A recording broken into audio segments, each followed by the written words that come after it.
Hello दोस्तों, स्वागत है एक बार फिर से आप सभी का मेरे यूट्यूब चैनल पे।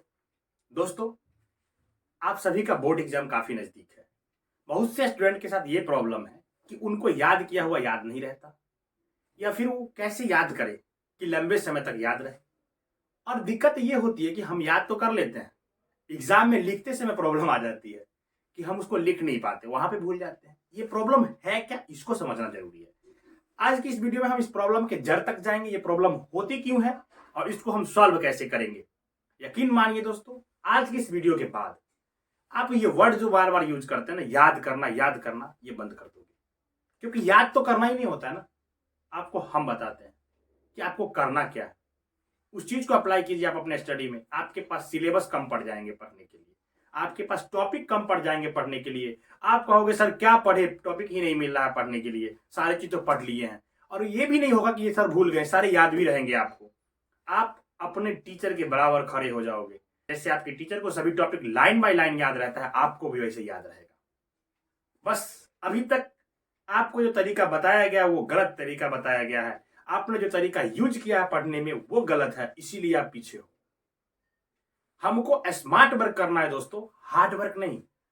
आप लोग पढ़ते तो हो लेकिन गलत तरीके से पढ़ते हो, जिसके कारण आपके पास सिलेबस का बोझ बढ़ जाता है और आप उसको सही समय पे अच्छे तरीके से कंप्लीट नहीं कर पाते हो। तो चलिए आज की इस वीडियो में हम बताते हैं आपको कि आपको करना क्या है, जिससे आपका सिलेबस का बोझ भी कम जाएगा और कोई भी चीज याद होने के बाद भूलिएगा नहीं। तो चलिए शुरू करते हैं।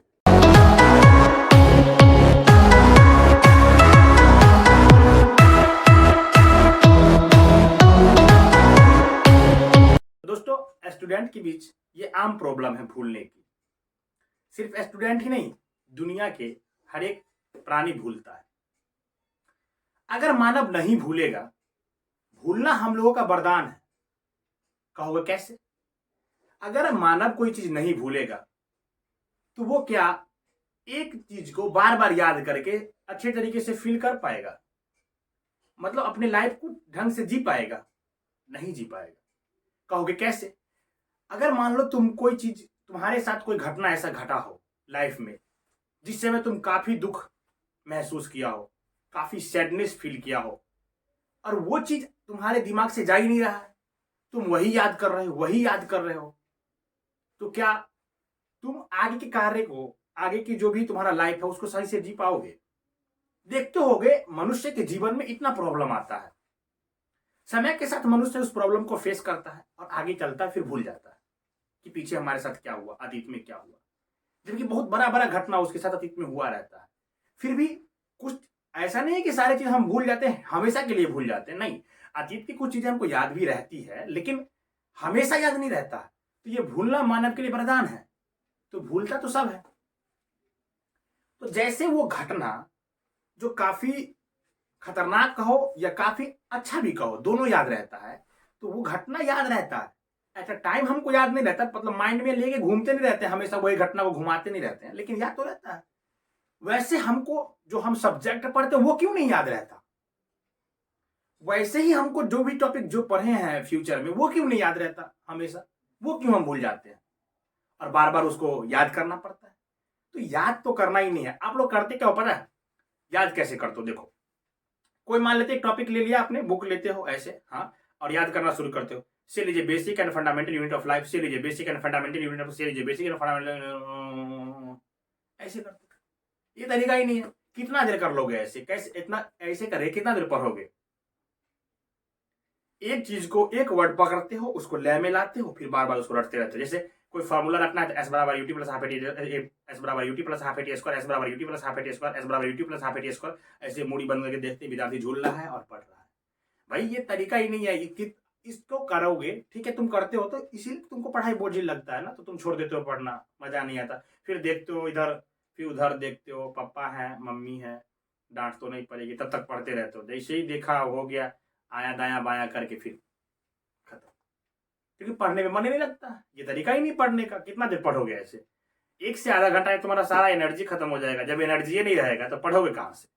और इंटरेस्ट किसको आएगा एक ही कहानी को बार बार दोहराने में? ऐसे नहीं होगा। ये गलत तरीका है, इसको अप्लाई ही नहीं करना। इसको रटना बोलते हैं। रटना नहीं है, समझना है, पढ़ना है। कभी सुने हो स्कूल में कहा गया, कभी सुने हो लर्निंग बोल? हम लोग हम लोग एज ए टीचर हम लोग को पढ़ाया भी गया है, ट्रेनिंग में सिखाया गया, और हम लोग हमेशा बताते हैं विद्यार्थियों की लर्निंग होना चाहिए विदाउट बर्डन। और तुम लोग बर्डन लेके घूम रहे हो। लर्निंग विदाउट बर्डन की बात किया जाता है दोस्तों। सीखना है, पढ़ना है, न कि रटना है। तुम लोग रट रट के परेशान होकर, तो सर याद ही नहीं रहता, याद ही नहीं रहता। हम लोगों को कैसे याद रहता है? कभी तुम सोचे हो कि तुम्हारे टीचर को कोई भी टॉपिक कैसे याद रहता भाई? वो तो लंबे समय तक याद रख रहे हैं। क्या ऐसा होता? अगर तुम ये सोच रहे हो कि तुम्हारे टीचर कभी पढ़ते नहीं है घर पे, तो गलत सोच रहे हो। दुनिया के हर एक टीचर पढ़ता है दोस्तों। पढ़ना तो जरूरी है सबको, किसी भी चीज को याद रखने के लिए भी। और टीचर को तो और जरूरी होता है कि ढंग से पढ़ेंगे हम लोग। लेसन प्लान हम लोग प्रिपेयर करते हैं कि बच्चे को पढ़ाना कैसे है। वो इंपॉर्टेंट पार्ट होता है। तो पढ़ना तो जरूरी है। सब लर्निंग करता है। बिना लर्निंग, अगर लर्निंग करना आज हम छोड़ दे, तो कल से मेरा डाउनफॉल शुरू हो जाएगा मेरे नॉलेज का। फिर हम भी भूलने लगेंगे सभी चीजों को। लेकिन हम लोग जो पढ़ते हैं ऐसे नहीं पढ़ते, रटते नहीं है, लंबे समय तक कैसे सस्टेन करते हैं, इस चीज को समझना जरूरी है। देखो, कोई भी टीचर जब मान लो कोई टॉपिक पढ़ाने वाला है, कोई एक चैप्टर पढ़ाने वाला है, मान लेते हैं हम पढ़ाने जा रहे हैं त्रिकोणमिति। तो त्रिकोणमिति हम लिए, तो उस त्रिकोणमिति के चैप्टर को, कॉन्सेप्ट को हम एक बार देखते हैं। हम लोग ऐसे फ्लो में देख लें, क्योंकि हम लोग के पास लंबे समय से एक्सपीरियंस है, तो और चीज तो याद ही रहता है। फिर भी देखते कि तभी तो हमको पता होता है ना कि त्रिकोणमिति में पहले ये टॉपिक पढ़ाना है, जस्ट इसके बाद ये टॉपिक, फिर जस्ट इसके बाद ये टॉपिक, फिर जस्ट इसके बाद ये टॉपिक। लाइन बाय लाइन कैसे याद हो जाता है? तो फिर हम लोग बार बार रिवाइज किए उसको। कैसे रिवाइज करना है और कैसे पढ़ना है, ये समझना जरूरी है। और इसको समझो और इसको अप्लाई करो तुम अपनी पढ़ाई में। देखो, अगर मान लेते कि कोई टॉपिक है जिसको हमको पढ़ना है, मान लीजिए त्रिकोणमिति पढ़ना है, तो त्रिकोणमिति में आप पहले देखिए, ऐसे पढ़िए त्रिकोणमिति को कि आपको किसी को पढ़ाना है। आप कहोगे सर ये क्या बात है? तो ये मैं नहीं बता रहा हूं, ये दुनिया का बेस्ट तरीका है पढ़ाई करने का। तो आप त्रिकोणमिति लिए, आप उसको ऐसे पढ़िए कि किसी को पढ़ाना है। एज ए टीचर उसको पढ़िए, उसको समझने की कोशिश करिए। तो जब आप ऐसे पढ़ोगे कि त्रिकोणमिति किसी को पढ़ाना है, तो हर एक कंसेप्ट को ध्यान से देखोगे कि हम बच्चा को त्रिकोणमिति के बारे में बताएंगे तो कुछ क्वेश्चन पूछेगा, इस पर डाउट होगा, तो कैसे समझाएंगे? तो ऐसे समझाएंगे। त्रिकोणमिति क्या होता है? तो ये होता है भाई, त्रिकोणमिति में हम लोग ये फॉर्मूला, पाइथागोरस फॉर्मूला कैसे यूज करते हैं? ऐसे यूज करते हैं। एंगल कैसे बदलता है थीटा के अकॉर्डिंग? ऐसे बदलता है। तो इस तरीके से आप पढ़ रहे हैं, एकदम समझ के, और समझ के पढ़ते आएंगे, लास्ट तक पहुंच गए, पढ़ लिए। तो हर एक कॉन्सेप्ट को आप देखेंगे ना कि जब आप एज ए टीचर पढ़ना शुरू करते हैं, तो काफी बारीकी से पढ़ते हैं, समझने की कोशिश करते हैं कि हम इसको समझाएंगे कैसे। ऐसे जैसे त्रिकोणमिति में आप देखेंगे कि थीटा बदलने पे परपेंडिकुलर और बेस बदल रहा है, तो ये क्यों बदल रहा है, इस चीज को आप समझाने के लिए अगर पढ़ रहे हैं तो आपको खुद क्लियर हो जाएगा। नहीं तो आप भी डाउट में रहते हैं, अच्छा एंगल इधर लेंगे तो वो होगा कि नहीं होगा, एंगल इधर लेंगे तो वो होगा कि नहीं होगा, एल ये बी ये रहेगा या एच ये रहेगा या पी ये रहेगा, कंफ्यूज रहते हैं, एच बदलता है कि नहीं बदलता है। जब आप किसी को पढ़ाने के लिए पढ़ेंगे तो देखेंगे ना भाई कि क्या क्या होता है। और चूंकि आपके पास नोट होगा, अभी तो आप साल भर पढ़े हैं, तो बोर्ड एग्जाम आपके सर पे है, तो आपको रिवाइज करने के लिए इसको यूज करना है। हम आपको ये नहीं कह रहे कि आप टीचर बन जाइए, अभी अभी बोर्ड दिए नहीं आप टीचर बन जाए, ये नहीं कहने लगा तो लोग सर ये क्या बता रहे हैं। मैं ये कह रहा हूँ कि आप अपना नोट्स निकालिए जो आपके पास प्रिपेयर है, जो आपके स्कूल में करवाया गया हो या कोचिंग में जहीं कहाँ भी पढ़े हो, जहां भी पढ़े हो, उस नोट को लो, उसको देखो कि हमको इसको पढ़ाना है, ऐसी इस नोट को समझने की कोशिश करते हैं। नहीं तो फिर, और ये भी देखना कि बच्चा क्वेश्चन करेगा तो कैसे क्लियर करेंगे। तो हर एक चीज को तुम ऐसे पढ़ोगे, डाउट क्लियर करके, पूरा समझ के पढ़ लिए, पढ़ने के बाद बात खत्म है। आज के लिए उतना ही है। उसको पढ़ने के बाद पढ़ाना भी है हमको, क्योंकि हमको उसको रिवाइज करना है।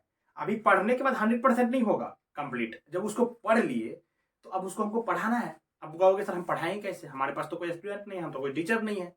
तो तुम अपने पास एक कॉपी लो और इमेजिन करो। मैंने ये वीडियो जब फर्स्ट वीडियो इस चैनल पे डाला था, उसमें भी बताया था कि रिवीजन करने का बेस्ट तरीका यही है। तो अब क्या करना है, तुम पढ़ लियो ना एज ए टीचर, इसको समझ लियो, तो अब एक कॉपी लेना है तुमको और बैठो और चूंकि वो जो टॉपिक तुम पढ़े हो उसको पढ़ाने की कोशिश करो, उसको समझाने की कोशिश करो। हमारा बेसिक स्किल है पढ़ाई करने का। हम लोग को बचपन से कहा गया कि जो चीज हम पढ़ते हैं, जो याद समझते हैं, उसको अगर लिख लेते हैं तो लंबे समय तक याद रहता है। तो लिख भी तो देंगे ना, जैसे ही हम पढ़ाएंगे लिखेंगे भी और समझाएंगे भी, तो सारे स्किल एक साथ काम करेगा। ठीक है, तो बैठ के उसको अब लिख पढ़ाओ। पढ़ाने के समय कोशिश करो कि तुम्हारे साथ कोई इमेजिन करो कि कोई बच्चा बैठा हुआ है, कोई स्टूडेंट, वो उसको पढ़ा रहे हो। जब हम क्लास 12th में थे दोस्तों, आप यकीन नहीं करोगे, हम 12th में थे ना, तो ऐसे ही बोर्ड, ये तो बहुत बड़ा बोर्ड है ना मेरे पास, अभी छोटा सा बोर्ड खरीदे हुए थे और उस पर पढ़ाते थे।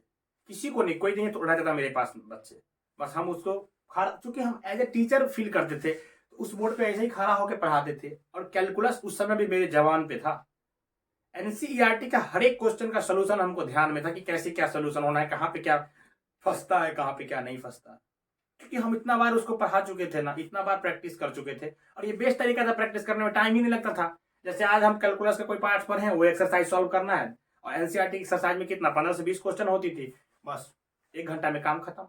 जब टीचर सॉल्व करते थे, जहां फंस जाते थे, मेरे पास वो नोटबुक होती थी जो हमारे टीचर ने करवाया होता था, फिर वहां देख के समझ लेते थे, फिर ध्यान में आ जाती थी ये गलती है, इसको ठीक करना है। तो आपको क्या करना है कि जैसे ही वो समझे आप एज अ टीचर, उस चीज को लीजिए और किसी को पढ़ाइए।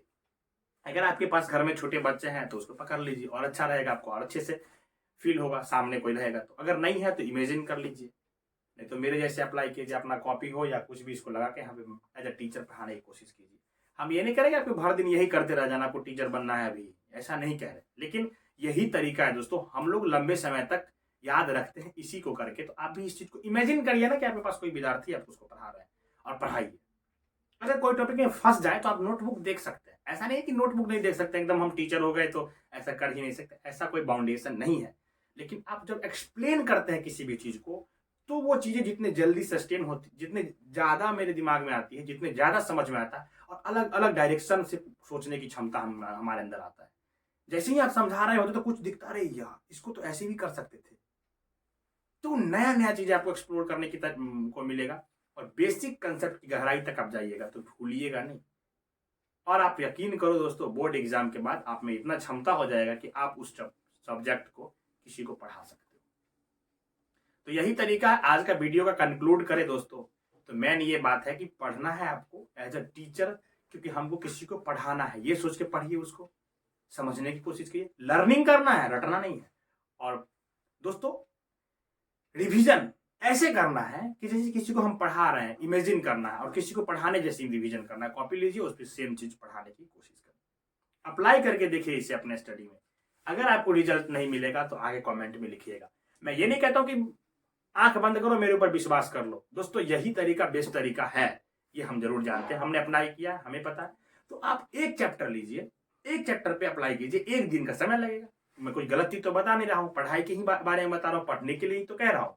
तो एक चैप्टर लो, उस पर अप्लाई करो, फिर अगर रिजल्ट अच्छा नहीं आएगा तो मत करना। एक चैप्टर लेके अप्लाई करके तो देखो, ये तरीका। पढ़ तो रही हो ना, पढ़ तो रहे ही हो, तो एक बार ये अप्लाई करके देखो। देखना दोस्तों, ये तरीका अप्लाई करोगे ना, आपके पास सिलेबस कम पड़ जाएंगे पढ़ने के लिए। क्योंकि हम टीचर के पास एक दिन में 5 क्लास, 6 क्लास, 7 क्लास होता है, और हम लोग 1 से 2 घंटे के अंदर वो सारे क्लास प्रिपेयर कर लेते हैं। क्यों? तरीका ही अच्छा होता है। 2 घंटा काफी हो जाता है 5 सब्जेक्ट, 6 सब्जेक्ट को कंप्लीट करने के लिए, 5-6 चैप्टर को कंप्लीट करने के लिए, रिविजन करने के लिए। तुम भी अप्लाई करो। ये तरीका ऐसा कि आपके पास सिलेबस की कमी हो जाएगी, आपको लगेगा यार सिलेबस ही नहीं बचा है कुछ। इसमें तो सिलेबस बहुत जल्दी खत्म होता है, आपको लंबे समय तक सस्टेन भी करते हैं। तो ये तरीका अप्लाई करके देखिए। वीडियो अच्छा लगा हो तो लाइक कीजिएगा, वीडियो अच्छा ना लगा हो तो डिसलाइक कीजिए।